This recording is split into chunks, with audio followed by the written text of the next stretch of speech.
ኢትዮጵያ ጥበብንና ዕውቀትን ያልተረዱ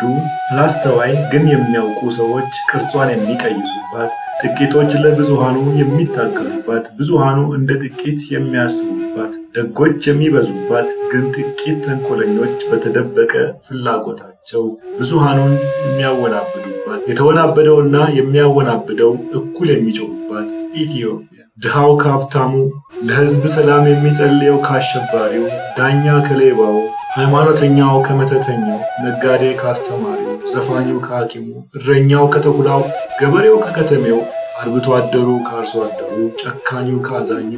አላዋቂነት ከማወቅ፣ ችግር ከመፍትሄ፣ ድንቁርና ከጥበብ ጋር ተቀላቅለው የሚኖሩባት ኢትዮጵያ። የስማ በለው ፖለቲካ አገርን የሚያመስባት፣ ዓላማውን ሳያስረዳ መንግስትን ስለተቃወመ ብቻ የህዝብ ደጋፊ ነው ተብሎ የሚታመንባት፣ ከብዙ ዓመታት በፊት የያዙትን የዛገ አስተሳሰብና አመለካከት ሳይቀይሩ ኢትዮጵያ ለምንድነው ያላደገችውና ያልተቀየረችው ብለው የሚጮሁባት፣ ፖለቲከኞች በተጨባጭ እውነታና በጠንካራ ሐሳብ ክርክር ብልጫ ሳይሆን በህዝብ ድክመት በኩል ስልጣን ለመያዝ የሚሽቀዳደሙባት፣ ፖለቲከኞች የሚጠቅም ተወዳዳሪ ሐሳብ ሳያመጡ ግን የአገሪቱን ድህነት እንቀርፋለን ስላሉ ብቻ ተቀባይ የሚሆኑባት ኢትዮጵያ። አንድ ቀን የሰማውን ወሬ ይዞ ሁሉም የፖለቲካ ሃይማኖትና የሳይንስ አዋቂ ነኝ የሚሉባት፣ ያልጠራ ሃይማኖት ከሳይንስ ይልቅ ተቀባይ የሆነባት፣ ቅዱስ መጽሐፍት የሚታመኑባት፣ ግን ጠይቁ ይሰጣችኋል፣ አንኳኩ ይከፈትላችኋል፣ ፈልጉ ታገኛላችሁ የተባለው ቃል ተትቶ ያልገባቸው ፖለቲከኞች የሚደመጡባት፣ ሃይማኖተኛ የሚበዛባት፣ ግን ለራስህ ልታደርግ የምትፈልገውን እንዲሁ ለሌላው አድርግ የሚለው ቃል ተዘንግቶ ክደት፣ ስርቆት፣ ጥላቻ፣ አስመሳይነትና ግብዝነት የተለመደባት